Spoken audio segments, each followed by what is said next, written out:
जय श्री राम दोस्तों, आज हम इस वीडियो के माध्यम से आज्ञा चक्र के विषय में कुछ रहस्यों का उद्घाटन करेंगे, जिससे आपकी आध्यात्मिक साधना दुगनी गति से होगी और आप स्वयं से ही जान लेंगे अपनी यात्रा में आने वाली सभी रुकावटों के विषय में। आज्ञा चक्र से एक ही अर्थ ध्वनित होता है, आदेश। इस अर्थ में आज्ञा चक्र समूचे अस्तित्व का नियंत्रण केंद्र है। ज्योतिष शास्त्र में इसे बृहस्पति का केंद्र बताया गया है, जो गुरु का प्रतीक है। बृहस्पति देवगुरु हैं, इसलिए इसे गुरु चक्र भी कहा गया है। इसे अंतर्ज्ञान चक्षु के नाम से भी जाना जाता है। यही वह मार्ग है जिसके माध्यम से व्यक्ति चेतना के सूक्ष्म एवं अतीन्द्रिय आयाम में पहुंचता है। इस चक्र का सबसे प्रसिद्ध नाम तीसरी आंख भी है। प्रत्येक देश में प्रचलित साधना पद्धतियों में किसी न किसी रूप में इसकी चर्चा की गई है। इसे शिव की आंख भी कहा जाता है, क्योंकि शिव को ध्यान का सार माना गया है, जिसका आज्ञा चक्र से सीधा संबंध है। कतिपय योग शास्त्रों में इसका वर्णन दिव्य चक्षु या ज्ञान चक्र के रूप में भी मिलता है, क्योंकि इसके द्वारा योग साधक को छिपे हुए अस्तित्व की प्रकृति का पता चलता है। यह वह स्थान है जहां तीन प्रमुख नाड़ियां ईड़ा, पिंगला और सुषुम्ना का मिलन होता है। ये तीनों एक प्रवाह के रूप में चेतना के सर्वोच्च केंद्र सहस्रार तक पहुंचती हैं। योग संप्रदायों में यह प्रचलित विश्वास है कि अपने देश की तीन पवित्र नदियां इन तीन नाड़ियों का प्रतिनिधित्व करती हैं। ईड़ा नाड़ी की प्रतीक गंगा है, पिंगला की प्रतीक यमुना है, जबकि सरस्वती सुषुम्ना का प्रतिनिधित्व करती है। इन तीनों का संगम आज्ञा चक्र का प्रतीक है। जब इस स्थान पर ध्यान की गहनता पनपती है, तब तीन बड़ी शक्तियों के मिलन के फलस्वरूप व्यक्तिगत चेतना का रूपांतरण हो जाता है। व्यक्तिगत चेतना में मुख्यतया अहम की प्रधानता होती है। यह व्यक्तिगत अहम ही द्वैत भाव का या भेद बुद्धि का कारण है, और जब तक यह द्वैत अथवा भेद बुद्धि है, तब तक समाधि अवस्था की प्राप्ति असंभव है। आज्ञा चक्र की साधना इस द्वैत भाव को सर्वथा विलीन विसर्जित कर देती है। साधना के इस क्रम में एक मजेदार बात यह भी है कि पुरुषों की अपेक्षा महिलाओं में आज्ञा चक्र अपेक्षाकृत अधिक सक्रिय होता है। इसलिए वे अधिक सूक्ष्म, संवेदनशील और ग्रहणशील होती हैं। यही कारण है कि महिलाओं में पूर्वाभास की क्षमता पुरुषों की तुलना में ज्यादा होती है।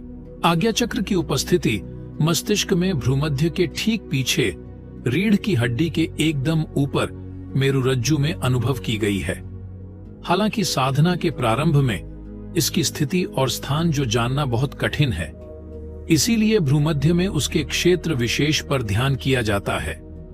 जहां यह कह देना भी आवश्यक है कि आज्ञा चक्र और पीनियल ग्रंथि दोनों एक ही हैं, जबकि पीयूषिका ग्रंथि सहस्रार है। पीनियल और पीयूषिका ग्रंथियों की ही भांति आज्ञा चक्र एवं सहस्रार में नजदीकी संबंध है।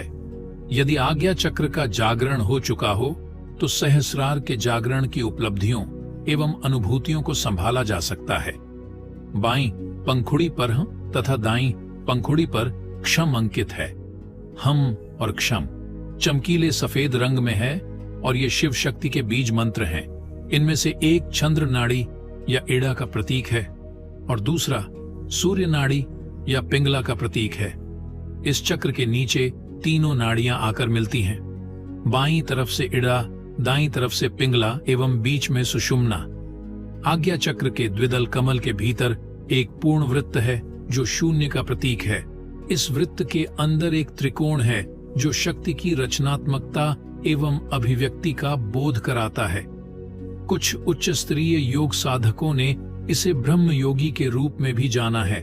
इस त्रिकोण के ऊपर एक काला शिवलिंग है। यह साधक के सूक्ष्म शरीर का प्रतीक है, जो साधक की चेतना के विकास के अनुरूप परिवर्तित रंग में दिखाई पड़ सकता है। जब कोई अविकसित साधक ध्यान करता है, तो उसे यह शिवलिंग धुएं की तरह दिखाई देता है और बार बार प्रकट होता लोप होता रहता है। गहरे और शांत ध्यान में यह शिवलिंग काला दिखाई देता है। इस काले शिवलिंग पर ध्यान करने से प्रकाशमान सूक्ष्म चेतना से ज्योतिर्लिंग प्रकट होता है। जो साधक की उच्च स्तरीय एवं विकसित चेतना का द्योतक है। इस शिवलिंग के ऊपर परंपरागत प्रतीक ओम है। यही आज्ञा चक्र का प्रतीक एवं बीज मंत्र है। परम शिव आज्ञा चक्र के देवता हैं, जो एक प्रकाश की माला की भांति चमकते हैं। 6 मुख वाली हाकिनी इसकी देवी हैं, जो अनेक चंद्रमा की भांति दिखाई देती हैं। आज्ञा चक्र की तन्मात्रा, ज्ञानेंद्रियां एवं कर्मेंद्रियां सभी कुछ मन है। यहाँ मन को सूक्ष्म माध्यमों से ज्ञान व संकेत प्राप्त होते हैं। आज्ञा चक्र की साधना से मन स्थूल शरीर की सहायता के बगैर बहुत अच्छी तरह से काम कर सकता है। आज्ञा चक्र का लोक तपलोक है। यही वह आधार है जहां अपूर्णताओं के अवशेषों का शुद्धिकरण होता है एवं कर्म का क्षय होता है। आज्ञा चक्र की साधना के साथ ही साधक अपने छठे शरीर, जिसे ब्रह्म शरीर कहते हैं, में प्रवेश करता है। ऐसी दशा में वह हमेशा ब्रह्म के साथ एकाकार अवस्था में रहता है और अनेकानेक शक्तियों का स्वामी होता है। आज्ञा चक्र के जागरण की साधना ध्यान है। भ्रू मध्य में ज्योति अथवा उगते हुए सूर्य का ध्यान करने से आज्ञा चक्र स्फुरित और जागृत होने लगता है। ध्यान साधना के इस क्रम में अपने इष्ट देव देवी का भी ध्यान किया जा सकता है। इन सब के बावजूद आज्ञा चक्र की सिद्धि के लिए जो सबसे प्रभावी एवं शीघ्र फलदायी उपाय है वह है उगते हुए सूर्यमंडल के मध्य परम पूज्य गुरुदेव का ध्यान।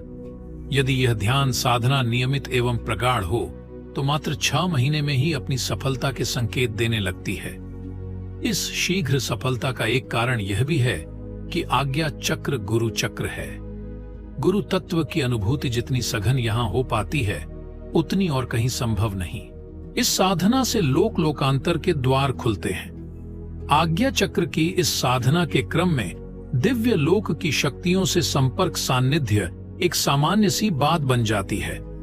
परंतु यह तो इस साधना क्रम की शुरुआती सफलता भर है। अपने सद्गुरु के संदेश और आदेश भी इसी साधना से जाने सुने और समझे जाते हैं। संक्षेप में आज्ञा चक्र की साधना के परिणाम अनुभूति के विषय हैं। इन्हें लिख पाना एक लेख तो क्या, एक महाग्रंथ में भी संभव नहीं है। परंतु यहाँ यह कह देना निहायत अनिवार्य है कि आज्ञा चक्र के साधक के लिए समूचा जीवन तपोमय होना चाहिए, अन्यथा सारी उपलब्धियां अनुभूतियां कपूर की भांति उड़ जाती है। तपोनिष्ठ जीवन ही आज्ञा चक्र की ध्यान साधना और उसकी सिद्धि का आधार है। मन वचन और कर्म से तप, यही आज्ञा चक्र की सफलता का मूल मंत्र है। चक्रों में बहने वाली ऊर्जा हमारे आभा मंडल या ऑरा का भी निर्माण करती है। हर व्यक्ति बिना सहायता ध्यान के माध्यम से इन ऊर्जाओं के प्रभाव नहीं समझ सकता, जिसकी वजह से वे अपने भीतर छिपी शक्तियों से और सभी संभावनाओं से वंचित रह जाता है। इसके समाधान हेतु उचित ज्योतिषीय परामर्श एवं मार्गदर्शन के लिए हमसे संपर्क कर सकते हैं। हम आपकी पूरी सहायता करेंगे।